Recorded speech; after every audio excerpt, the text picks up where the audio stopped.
I call the member for Balcombe Hills. Mr. Speaker, Mr. Acting Speaker, I seek leave to make a contribution to the members for Smithfields. Right, there hasn't been any speakers on the other side, so you're right. Oh, thank you, Mr. Acting Speaker.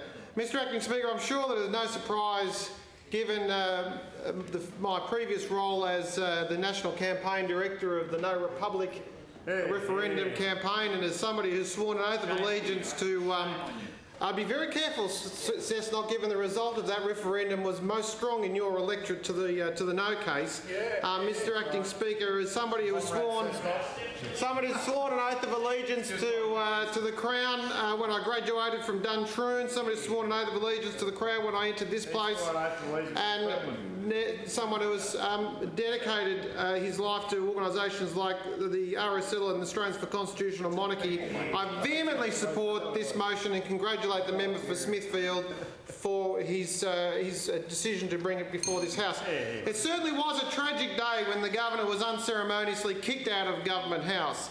In doing so, Premier Bob Carr showed the oldest office in Australia the utmost contempt.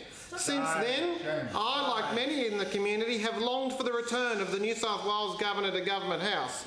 It was completely inappropriate for such a high and dignified office to be disrespected in such a way.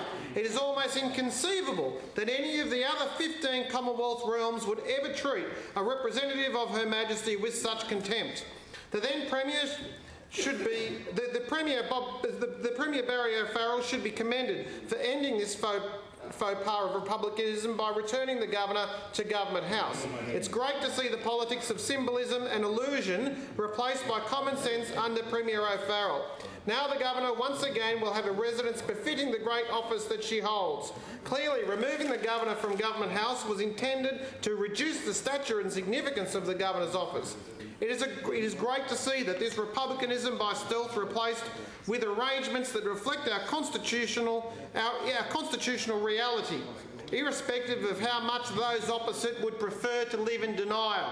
For such a beautiful residence not to be used as an official state capacity is not only disrespectful to our constitutional system of government and our traditions, but it is also completely ludicrous. What a waste for Government House to be dormant simply because former Premier Carr and his many successors couldn't handle the fact that Australia is a constitutional monarchy. The office of Governor has a very important place not only in our history as Australia's oldest office, but also in our constitutional system of government. It has been shown the world over that constitutional monarchies headed by responsible vice-regal representatives taking advice from a democratically elected government is a sure recipe for stability in public administration. Our Westminster system of government should be defended to the last breath as a genuine guarantee of our freedoms and our way of life. The Governor's role in this system is crucial, as evidenced by the high calibre of those who have held the role of Governor in New South Wales.